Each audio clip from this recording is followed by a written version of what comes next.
Vamos a continuar con la inmunohistoquímica.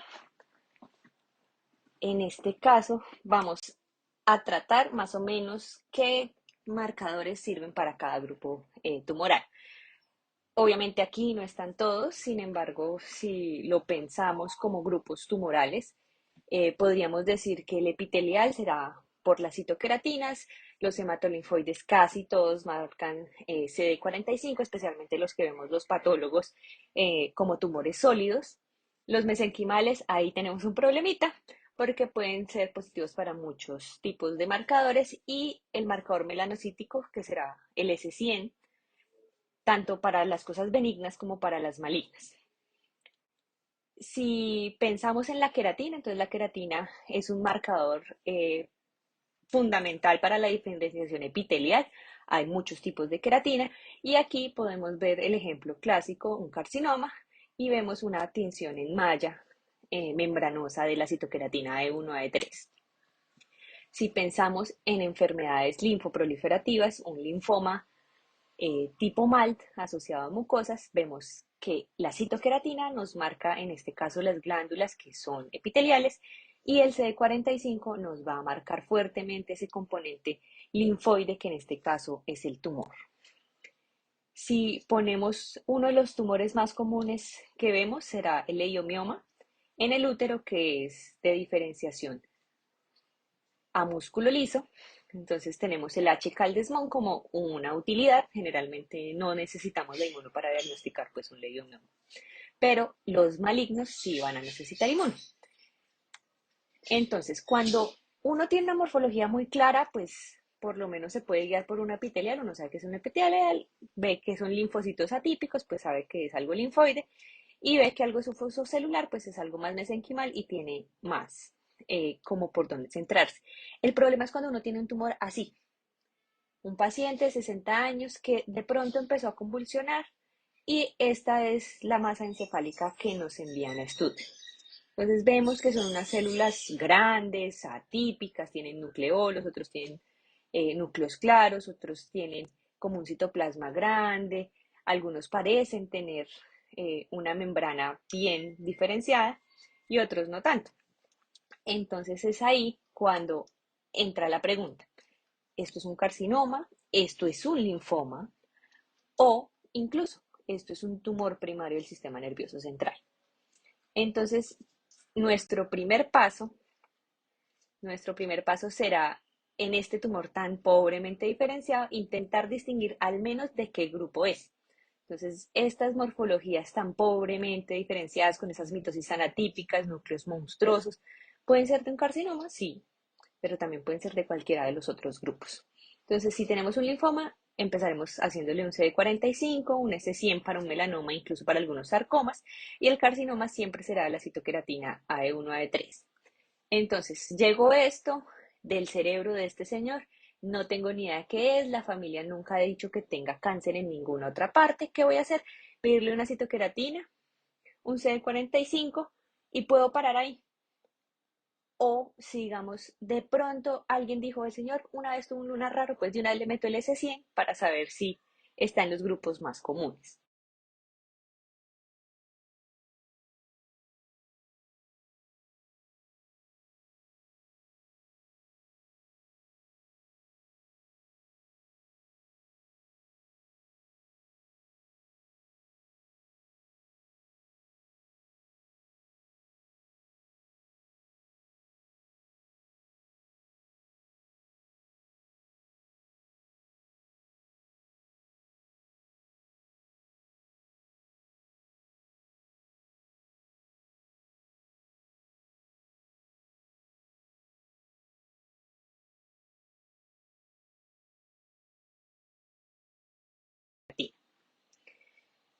Las citoqueratinas como tal son muchas y se llama citoqueratina AE1, AE3 porque tiene un cóctel de todas estas queratinas. Entonces uno también puede decir citoqueratina cóctel o queratina cóctel. Vemos que hay unas citoqueratinas que son básicas, generalmente son los números más pequeñitos, y las citoqueratinas ácidas son los números más grandes. Pero entre esas ácidas y básicas hay unas de alto peso molecular y unas de bajo peso molecular. En las de bajo peso molecular vamos a tener el CK7 y el CK20 que después nos van a servir para distinguir dentro de los mismos adenocarcinomas. Y tenemos unas de alto peso molecular que también nos sirven, por ejemplo, la citoqueratina 5,6 para distinguir otro tipo de células epiteliales como las células mioepiteliales de los ductos mamarios.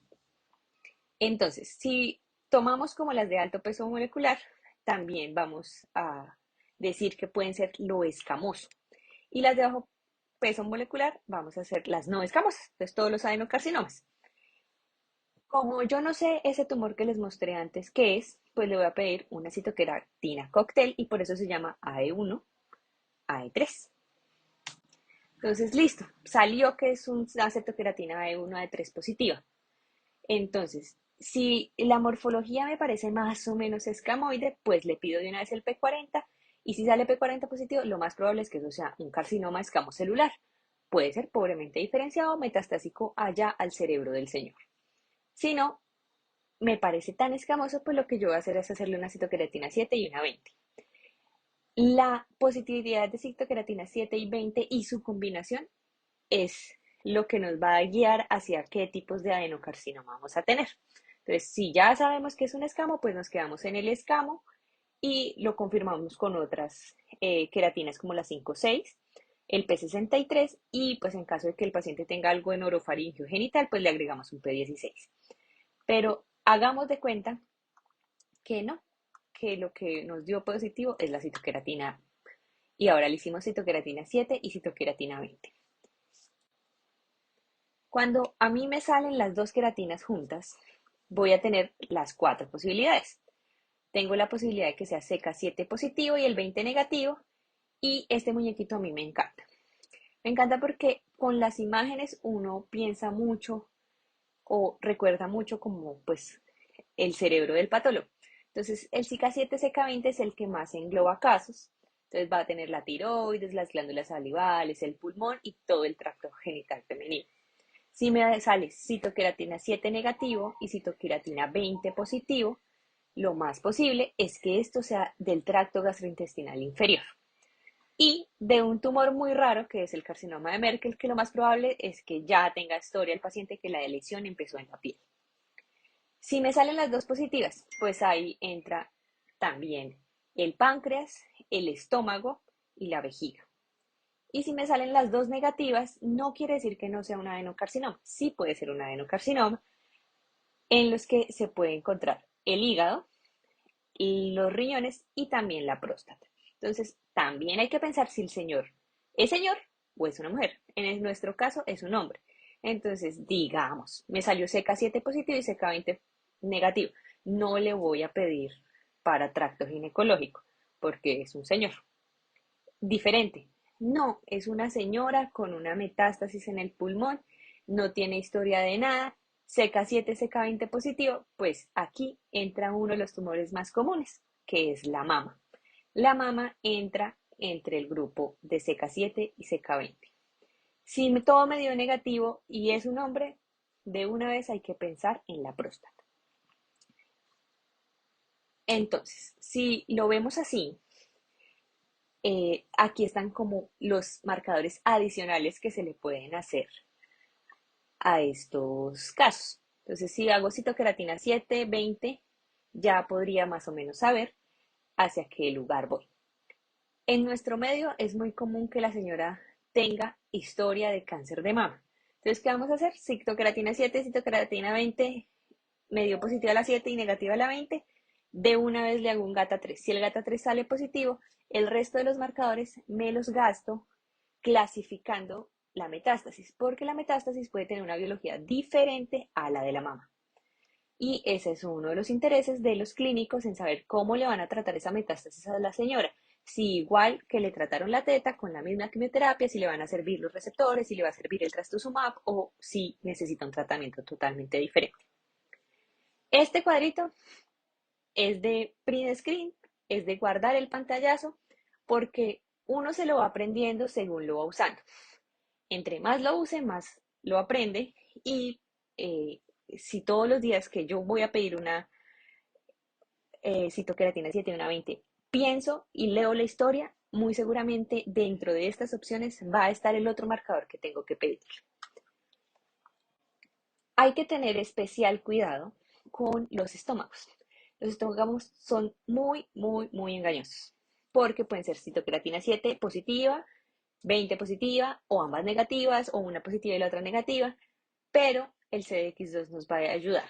El CDX2 también va a marcar si es una metástasis de colon, pero el CDX2 en el estómago, en los originarios de estómago, es como más parchosito y en los de colon son fuertemente positivos. Entonces, si tenemos un adenocarcinoma, también hay que pensar, pues, obviamente, lo más común. Lo más común en nuestro medio será la mama. Después será la próstata. Generalmente los pacientes no llegan con la metástasis de próstata sin tener historia.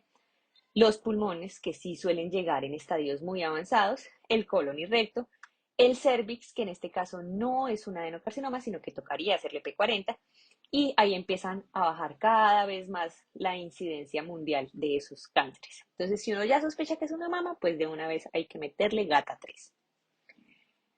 El otro marcador del otro grupo gigante es el antígeno común leucocitario, el CD45. El CD45 también es un marcador de membrana, lo ven que hace la mallita alrededor, y esto es un linfoma B difuso de bajo grado, y esto es una leucemia cutis. Entonces, las dos, así sean una linfocítica y la otra granulocítica, marcan las dos positivas. Para CD45, obviamente hay neoplasias que son CD45 negativas y siguen siendo linfomas. Por ejemplo, las neoplasias de diferenciación plasmática, muchas son CD45 negativas, pero pues eso es hilar muy fino y generalmente eso se le deja al hematopatólogo. Esta es la tabla de resumen que traen los libros de inmunohistoquímica sobre la diferenciación de las células que originan el tumor eh, linfoide y todo lo que hay para hacerlo. Obviamente, entre más poco común la neoplasia, por ejemplo, las neoplasias NK, pues más poco común los marcadores, por ejemplo, una granzima es algo que casi que está casi, sí, pero limitado a los hematopatólogos. Entonces ahí es cuando uno dice, por favor ayuda, esto no se sale de mis manos, eh, entro en shock, ¿sí? Esto necesita experiencia y uno lentamente pues la va adquiriendo. Pero digamos, tenemos un ganglio que nos parece reactivo en la morfología. La morfología ayuda mucho en la evaluación de las poblaciones linfoides.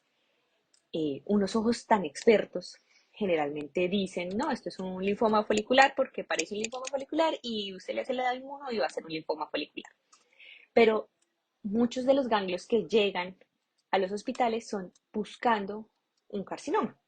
Entonces, ¡pum!, biopsia de ganglio porque la señora tiene un cáncer de mama y ahora tiene un ganglio grande. No le vemos el carcinoma, entonces le hacemos una cetocreatina, efectivamente no está dentro del ganglio una célula mala por ahí.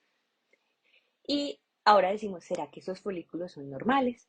Entonces, ¿qué podemos hacerle? Podemos hacerles marcadores para linfocitos T, B y un KI67. Entonces, CD20, CD3 y KI67 es suficiente para decir sí, parece un ganglio reactivo o uy, no, esto está como tendiendo al linfoma, mejor pido ayuda a un hematopatólogo o a alguien con mucha más experiencia viendo ganglios por linfoma. El CD20 nos va a resaltar los folículos germinales, el CD3 los respeta y el KI67 tiene la típica disposición en polarización, más oscurito a un lado y se va aclarando hacia uno de los extremos, que es la misma vía de maduración de los linfocitos que están reproduciéndose y madurando ahí dentro del centro germinal. Como los sarcomas son menos del 1% de todos los tumores malignos, generalmente lo mejor es pedir ayuda de alguien más experto, pero uno lo puede enfocar. Entonces, la célula tumoral se parece más a, es la primera pregunta que debe uno hacerse. Entonces, se parece más a algo fuso, se parece más a algo histiocitoide, se parece más a un rhabdomioblasto, que pues puede ser el diagnóstico, se parece más a un tumor epitelial, que no me marcó citoqueratinas o no parece nada y todo se ve horrible, entonces es súper pleomórfico. Y también está la opción de que se parezca a un linfoma, entonces un tumor de célula redonda, pequeña y azul. Según la célula de origen, o sea, según a qué se parezca, pues la histología más la inmunohistoquímica más la electrónica le dan el diagnóstico a una persona tan experta, por ejemplo, como el doctor Mesa, que pues es experto en esos tumores de tejidos blandos. Y un mismo linaje puede parecerse o ser muy diferente. Entonces, yo puedo tener un tumor histiocítico, formalmente histiocítico o fusocelular. Y yo puedo tener un sarcoma o un liposarcoma que parezcan lipoblastos, que parezcan adipocitos maduros o que sea tan terrible como un liposarcoma desdiferenciado. Entonces, si yo tengo la duda eh, y ya le hice una queratina, un CAM 5.2, otro tipo de queratinas, por ejemplo, una 5.6, y nada me marcó, me detengo y digo, bueno, esto no es un tumor epitelial, y CD45 es negativo, mejor como que alguien que piense en algo distinto lo vea. Entonces, si tampoco me parece un melanoma ese 100 negativo, pues empiezo con toda esta lista a ver qué más es lo que pasa en estos tumores. Obviamente, entre más raro el tumor, pues más difícil que a uno se le venga a la cabeza en el primer momento en que lo ve. Vamos a hacer un ejercicio chiquito con el mismo caso con el que veníamos. Entonces, este es un paciente de la vida real. El señor tiene 60 años, va caminando por las calles de un pueblito del Tolima que se llama Líbano y convulsiona a pocas cuadras del hospital. Lo llevan al hospital, por fortuna está el neurocirujano, tiene una masa encefálica, lo llevan a biopsia y él empieza un tratamiento para descomprimirlo y el señor pues mejora. Esta es la imagen del tumor que tengo. Una zeta-queratina es negativa, un S100 es positivo y un CD45 es negativo. Entonces ahí vamos empezando. No es qué y sí es qué. Entonces la primera pregunta es, ¿cuál de estas es la afirmación verdadera? ¿Es un carcinoma pobremente diferenciado? Puede ser un tumor neural o un melanoma, y lo más probable es que sea un linfoma CD45. Con lo que hemos visto, citoqueratina negativa en un carcinoma, súper poco probable. Existen carcinomas que no marcan una de las citoqueratinas, pero para eso tenemos otras queratinas. Le podemos hacer CAM5.2, le podemos hacer otros cócteles para intentar decir si efectivamente esto no es epitelial. ¿El S100 marca tumores neurales? Sí, los schwannomas son positivos para S100. ¿Y los melanomas? Sí, los melanomas también son positivos para S100. Y CD45, con esa morfología es poco probable que sea un linfoma que no marque CD45. Entonces, la respuesta correcta en este caso es sí, puede ser un tumor neural o un melanoma. Si nos ponemos a pensar qué pedirle después, hay que orientarlo. Entonces, es un paciente que no tiene historia de nada y que tiene un S100 positivo con ese tumor en el cerebro. Entonces, pues pidámosle una desmina para descartar un sarcoma, es negativa, un SOX10 positivo y un HMB45 positivo, siguiendo la idea de que es ese 100 positivo. Entonces, ¿cuál es la afirmación verdadera? ¿Es un astrocitoma? ¿Es un sarcoma? ¿Es un melanoma? Pues lo más probable de este señor y lo que sucedió en realidad es que eso que no tenía pigmento, que era tan indiferenciado, era un melanoma. Entonces, fue queratina negativa, S100 positivo, 45 negativo. El SOX10 es un marcador de diferenciación melanocítica y el HM45 apoya que sea un melanoma.